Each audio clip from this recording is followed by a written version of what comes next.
ధన్యవాదాలు అధ్యక్ష. అక్రమ వలసదారుల వలన మన రాష్ట్రంలో ప్రజా భద్రతకు ప్రమాదాలు వాటిల్లే అవకాశాలు ఉన్నాయి. అలాగే టెర్రరిజం లాంటి పరిస్థితులు కూడా తలెత్తే అవకాశం ఉంది అధ్యక్ష. ఇటీవల తూర్పుగోదావరి జిల్లా కొవ్వూరు మండలం పంగిడి గ్రామంలో పోలీసులు వాహనాలు తనిఖీ చేస్తుండగా ఉత్తరప్రదేశ్ చెందిన ఒక వ్యక్తి దగ్గర 15 రౌండ్ల తుపాకీ బుల్లెట్లు స్వాధీనం చేసుకొని అతను అరెస్ట్ చేశారు. ఈ ఘటన మన సెక్యూరిటీ ల్యాప్సెస్ని సూచిస్తుంది. గుర్తు తెలియని ఎంతోమంది రాష్ట్రంలో ప్రవేశించి సెటిల్మెంట్స్ ఏర్పాటు చేసుకుంటున్నారన్న సమాచారం పలు నివేదికల్లో కనిపిస్తుంది. రోహింగ్యా, బంగ్లాదేశ్ లాంటి చోట్ల నుంచి అక్రమ వలసదారులు 2017 నుంచి 18 నుంచి మన రాష్ట్రానికి వస్తున్నారనే రిపోర్ట్స్ ఉన్నాయి. ఇప్పుడే శ్రీ రాంభూపాల్ రెడ్డి గారి తోటి సోదరి ఎమ్మెల్సీ గారు చెప్పిన విషయం, కడప, రాయచోటి, మదనపల్లి లాంటి ఊర్లలో కూడా కొన్ని బేకరీస్లో కానీ కొన్ని హోటల్స్లో కానీ ఈ అక్రమ వలసదారులు పనిచేస్తున్నారని తెలుస్తుంది అధ్యక్ష.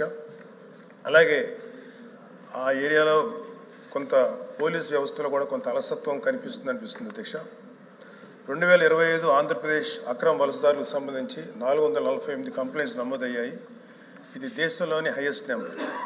2021 నుంచి దేశవ్యాప్తంగా నమోదైన 6700 కంప్లైంట్స్లో ఒక్క ఆంధ్రప్రదేశ్ నుంచే 3294 కంప్లైంట్స్ రావడం గమనించాల్సిన విషయం. దాదాపు 50% నేషనల్ షేర్ ఇది. ఈ ఫిగర్స్ని గమనిస్తే అక్రమ వలసదారులకు మన రాష్ట్రం ఒక మేజర్ హాట్స్పాట్గా మారుతుందనే అనుమానం కలుగుతుంది. కోస్టల్ ప్రాంతాల్లో అన్ఐడెంటిఫైడ్ బోట్ అరైవల్స్ ఉన్నట్లు, అక్రమ ఆధార్ మరియు రేషన్ కార్డ్స్ పొందినట్లు వచ్చిన ఆరోపణలు ఆందోళన కలిగిస్తున్నాయి అధ్యక్ష. కంప్లైంట్స్, డేటాబేస్, ఇన్సిడెంట్స్, ఈ ప్యాటర్న్ అంతా కలిపి చూస్తే అక్రమ వలసదారుల చొరబాటు యథేచ్ఛగా పెరుగుతున్నట్టుగా కనిపిస్తుంది. అక్రమ వలసదారుల అంశాన్ని కేవలం ఒక శరణార్థుల ఇష్యూగా చూడలేం. ఇది భవిష్యత్తులో ప్రజా జీవితానికి మరియు అనేక ఇతర ప్రమాదాలకు దారితీసే అవకాశం ఉంది అధ్యక్ష. కలకత్తాలో శరణార్థులుగా ప్రవేశించిన రోహింగ్యా వలసదారులు ఈరోజు ఆ రాష్ట్రం మొత్తం వ్యాపించారు. అక్కడ ప్రభుత్వం యొక్క నిర్లక్ష్యం వల్ల, కొన్ని రాజకీయ స్వార్థ శక్తుల వల్ల అక్కడ శాంతి భద్రత సమస్యగా మారింది. రాష్ట్రంలో కూడా ఇలాంటి కొన్ని అసంతృప్త రాజకీయ శక్తులు వారిని వాడుకునే అవకాశం ఉంది అధ్యక్ష. మన రాష్ట్రంలో వారి సంఖ్య పెరగకముందే కట్టుదిట్టమైన చర్యలు తీసుకోవాల్సిన అవసరం ఉంది. తీర ప్రాంతాలు విస్తారంగా ఉన్న మన రాష్ట్రంలో తీర చొరబాటు ప్రమాదం కూడా అధికంగా ఉంది. పడవల ద్వారా గుర్తింపు లేని వ్యక్తుల ప్రవేశం, స్మగ్లింగ్ మరియు ఉగ్రవాద కార్యకలాపాలకు అవకాశాలు ఏర్పడే ప్రమాదం ఉంది. స్లీపర్ సెల్స్ మరియు యాంటీ సోషల్ ఎలిమెంట్స్ కార్యకలాపాలకు అవకాశం ఏర్పడుతుంది అధ్యక్ష. అక్రమ వలసదారుల ద్వారా హవాలా, అక్రమ ఆయుధాల సరఫరా జరిగే ప్రమాదం కూడా ఉంది. రాష్ట్రంలో ఉన్న critical infrastructure, bridges, ports, gas projects వంటి కీలక ఆస్తులపై సెక్యూరిటీ రిస్క్ ఏర్పడే అవకాశం ఉంది. ఇటీవల జరిగిన కొన్ని సంఘటనలు గమనిస్తే అక్రమ వలసదారులు internal security, economic stability, social హార్మోనీపై ప్రమాదం చూపే ప్రమాదం ఉంది అధ్యక్ష. మా కొన్ని సూచనలు అధ్యక్ష, ఇప్పుడు అనిత గారు చెప్పినట్టు బయోమెట్రిక్ వెరిఫికేషన్ డ్రైవ్ ద్వారా నాన్ లోకల్స్ని గుర్తించాలి. Aadhaar, ration card, voter list వంటి డేటాబేస్లపై స్పెషల్ ఆడిట్ నిర్వహించాలి. తీర ప్రాంతాల్లో కోస్టల్ సర్వేలెన్స్ బలోపేతం చేయాలి. Drones, night patrolling, advance monitoring system ద్వారా అక్రమ చొరబాట్లను ముందుగానే గుర్తించే వ్యవస్థ ఏర్పాటు చేయాలి. అక్రమ వలసదారులకు సహకరిస్తున్న ఏజెంట్స్ అండ్ నెట్వర్క్స్పై ఉక్కుపాదం మోపాలి. ఇతర రాష్ట్రాలు, కేంద్ర సంస్థలతో రియల్ టైమ్ ఇంటెలిజెన్స్ షేరింగ్ వ్యవస్థను బలోపేతం చేయాలి. ప్రైవేట్ ట్రావెల్స్, బస్సెస్, ట్రైన్స్లో ప్రత్యేక తనిఖీలు నిర్వహించి అనుమానాస్పద వ్యక్తుల యొక్క కదలికలను గుర్తించాలి. Local house owners, shop owners కొత్త వ్యక్తులకు అద్దెకిస్తున్నప్పుడు వారి పూర్తి వివరాలను తప్పకుండా స్థానిక పోలీసులకు తెలియజేసే విధానాన్ని కఠినంగా అమలు చేయాలి. Police and revenue departments joint verification ఏర్పాటు చేయాలి. ప్రజలు సమాచారం ఇవ్వడానికి ప్రత్యేక toll free helpline number ఏర్పాటు చేయాలి. అనుమానాస్పద కార్యకలాపాలపై సమాచారం ఇచ్చే వారికి భద్రత కల్పించాలి.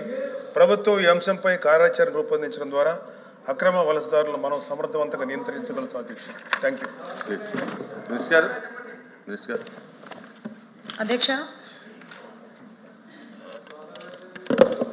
అధ్యక్ష యాక్చువల్గా మనకి ఇక్కడ 125 అక్రమ వలసదారులు అని చెప్పిందాక మీకు చెప్పడం జరిగింది అధ్యక్ష. అందులోని సుమారుగా 92 మంది వాళ్ళు వీసాతో లోపలికి వచ్చిన తర్వాత కూడా వీసా ఎక్స్పైర్ అయిపోయి ఇక్కడ ఉండిపోవడం జరిగింది అధ్యక్ష. అందులో 92 మంది అందులో అలా ఉన్నారు. అందులో 67 మంది తాలూకు వివరాలన్నీ కూడా మన దగ్గర ఉన్నాయి.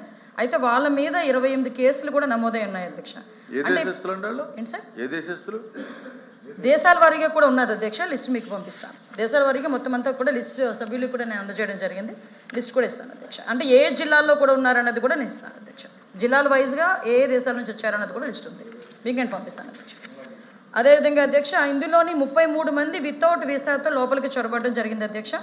ఆ వితౌట్ వీసాతో ఉన్న వాళ్ళు 32 మందిలోని కూడా 33 మందిలో 32 మంది మీద కూడా కేసులు ఉన్నాయి అధ్యక్ష. ఇప్పుడు ఫారెన్ యాక్ట్ ప్రకారం అధ్యక్ష కేసు కంప్లీట్ అయినంత వరకు కూడా వాళ్ళకి డిస్పోజ్ చేయడం అవ్వదు, వాళ్ళు ఈ కంట్రీ నుంచి బయటకు వెళ్ళడానికి కూడా అవ్వదు అధ్యక్ష. అందువల్ల చాలామంది అక్రమ వలసదారులు ఇక్కడే ఉన్నారు అని ఒక అపోహ ఉంటుంది. వాళ్ళ మీద చాలామంది మీద కేసులు ఉండటం వల్ల ఆ కేసు పూర్తయినంత వరకు కూడా వాళ్ళు ఇక్కడే ఉంటారు. వీళ్ళందరూ కూడా మన పోలీస్ డిపార్ట్మెంట్ తరఫున సర్వేలెన్సెస్లోనే ఉంటారు. వాళ్ళు ప్రతినిత్యం వాళ్ళ మీద నిఘా పెడతారు అధ్యక్ష. అదేవిధంగా వాళ్ళు కదలికల్ని, వాళ్ళ మూమెంట్స్ని ఎవ్రీ టైం వాళ్ళు రికార్డ్ కూడా చేసుకుంటారు. వాళ్ళ మీద ప్రత్యేకమైన నిఘా వ్యవస్థను కూడా పనిచేస్తున్నాయి అధ్యక్ష. అదేవిధంగా అధ్యక్ష, కొంతమంది అందుబాటులో లేని వాళ్ళ వివరాలు కూడా సేకరించడానికి, వాళ్ళు ఉన్నారా అసలు లేరా అన్నది కూడా సేకరించడానికి కూడా పోలీస్ వ్యవస్థ గట్టిగా పనిచేయడం జరుగుతుంది అధ్యక్ష. అయితే అధ్యక్ష, ఇందులోని మనకి వీసాకి సంబంధించి కొంతమంది ఎక్స్టెన్షన్ లేక కొంతమంది ఆగిపోవటం, దానికి సంబంధించి కొంతమంది లీవ్ ఇండియా నోటీస్ కూడా అప్లై చేసిన వెంటనే FRRO కూడా దానికి ఇష్యూ చేసి డిప్యుటేషన్ కూడా ఇష్యూ చేస్తుంది అధ్యక్ష. అంటే ఇది ఒక ప్రొసీజర్. ఈ ప్రొసీజర్తో పాటు ఇప్పుడు మన సభ్యులు ఏదైతే సెక్యూరిటీ వైజ్ కానీ ఏదైతే ఇల్లీగల్గా లోపలికి వచ్చిన వాళ్ళు ఎటువంటి అయినా సంఘ విద్రోహక శక్తులు ఉన్నారు, దానికి సంబంధించి పోలీస్ డిపార్ట్మెంట్ సరైన యాక్షన్ తీసుకోవాలని చెప్పారు. డెఫినెట్గా అది యాక్షన్ తీసుకుంటాం అధ్యక్ష. ముఖ్యంగా సభ్యులు ఒక కొవ్వూరు ఇన్సిడెంట్ని మెన్షన్ చేశారు. కొవ్వూరు ఇన్సిడెంట్కి సంబంధించి వాళ్ళు యూపీ నుంచి వచ్చారు అధ్యక్ష. వాళ్ళు illegal immigration in the sense other than country ఉంటుంది, కానీ వీళ్ళు with in the country UP నుంచి వచ్చేవారు కాబట్టి వీళ్ళు వలసదారులు కాదు అధ్యక్ష, పక్క రాష్ట్రాల నుంచి వచ్చిన వాళ్ళు కాబట్టి వాళ్ళ మీద ఆల్రెడీ కేసు ఫైల్ చేయడం జరిగింది. దాని ఇంటెలిజెన్స్ రిపోర్ట్ వాళ్ళు కూడా, మన పోలీస్ డిపార్ట్మెంట్ వాళ్ళు కూడా దాన్ని త్వరగా వాటి మీద ఎంక్వైరీ చేసి తగిన చర్యలు కూడా తీసుకుంటున్నాం అధ్యక్ష. అదేవిధంగా అధ్యక్ష, ఫేక్ ఆధార్ కార్డులు బయట రాష్ట్రాల నుంచి వచ్చి ఉంటున్నారని చెప్పారు.